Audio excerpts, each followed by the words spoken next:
Sir, আজকে ষষ্ঠীপূর্তি অনুষ্ঠান উদ্বোধন হলো জয়পুর একটা মানে কি শিব মন্দিরে। তা আপনারা এখানে অনেক রকম বক্তব্য রাখলেন। আজকে একটা প্রশ্নই আপনার কাছে একটা করার, আজকে যে আমরা সনাতনীরা কি পশ্চিমবঙ্গে সেফ? এই উত্তরটা আপনার কাছে আমি রাখলাম।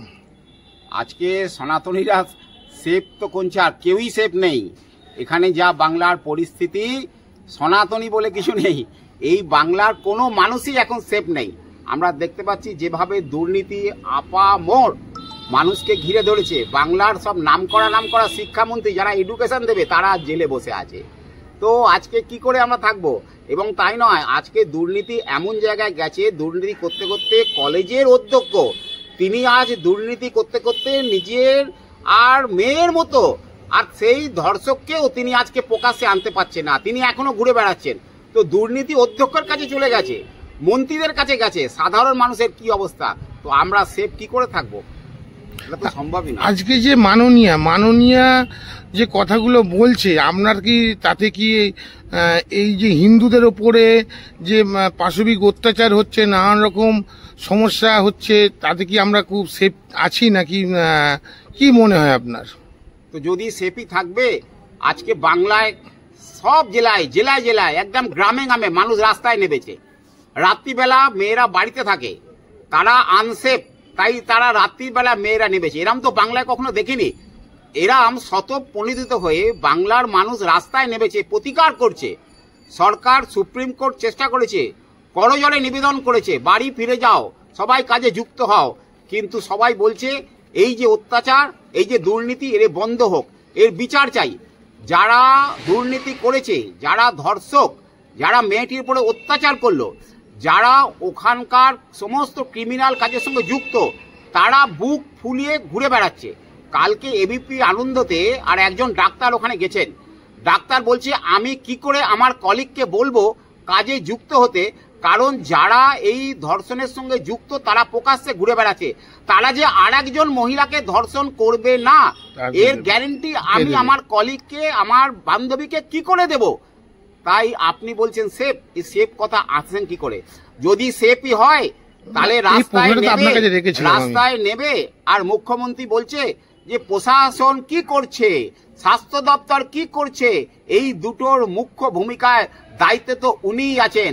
আমার সেই ঘটনা মনে পড়ছে যে রশি ধরে মারো টান, রাজা হবে খান, আর টানছে রাজা নিজের মূর্তি। তো উনি তো নিজের মূর্তি রশি ধরে টেনে ফেলে দিতে চেষ্টা করেছেন। তাহলে ভাবুন কি অবস্থা বাংলার। এর আগে কোনো মুখ্যমন্ত্রীর এই অবস্থা হয়নি। ঠিক আছে। আজকে যে এখানে মানে হনুমান মন্দিরের পিছনে শিব মন্দিরে আজকে ৬০তম প্রতিষ্ঠা দিবস পালিত হলো, কি বলবেন? আজকে বিষয়টা কি ছিল? এখানে হিন্দু সনাতনীর উপর একটা মানে আলোচনা সভা হলো, কি বলবে? আজকে নমস্কার, আমার নাম প্রদীপ ঘোষ, আমি উত্তর কলকাতা জেলা বিশ্ব হিন্দু পরিষদের সহ সম্পাদক। এবং আজকে বিশ্ব হিন্দু পরিষদের স্থাপনা দিবস পালন করা হলো এই দমদম প্রখণ্ডে। এবং তার সাথে এখানে আপনারা দেখতে পাচ্ছেন চক্রধারী শ্রীকৃষ্ণেরও আজকে পুজো করা হলো।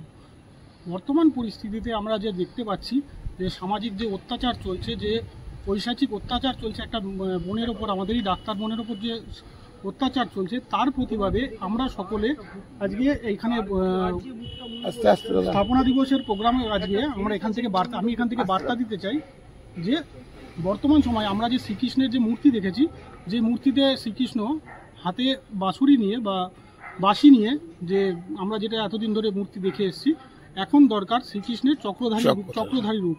তার কারণ শুধুমাত্র বাঁশি হাতে নিয়ে যে শ্রীকৃষ্ণ রয়েছেন, সেই শ্রীকৃষ্ণ আমাদের সকলকে বানিয়ে দিয়েছেন যে কিভাবে জীবনযাপন করা উচিত। কিন্তু এই কলিযুগে ধর্মের যে বিনাশ হচ্ছে, সেই ধর্ম রক্ষার জন্য শ্রীকৃষ্ণ চক্রধারী শ্রীকৃষ্ণ রূপে যদা যদা হি ধর্মস্য গ্লানি ভবতি ভারত আমাদের যে রূপ ধারণ করেছিলেন।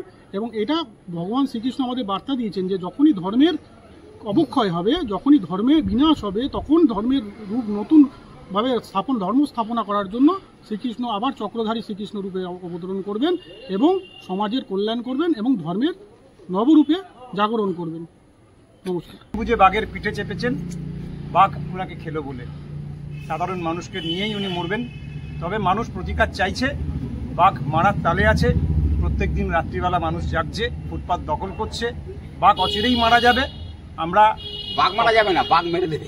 বাঘ উনি তো এখন নিজেই বলছে যে সিবিআই তো এতদিন ধরে কেন করছে না, কি করছে না, এই ওপরে উনি উল্টে তো সিবিআইয়ের উপরই দোষ চাপাচ্ছে। কেন এটা হচ্ছে না? বিষয়টা সেটা না, বিষয়টা হচ্ছে উনি প্রমাণ লোপাট করে, যেটা শোনা যাচ্ছে প্রমাণ লোপাট করে উনি সিবিআইয়ের হাতে দায়িত্বটা দিতে চেয়েছেন। মানে প্রথম দিনই উনি মানে ভূতের মুখে রাম নামের মতো বলেছে, এই ঘটনার তদন্ত ঠিকঠাক না হলে আমি সিবিআইয়ের হাতে দিয়ে দেবো।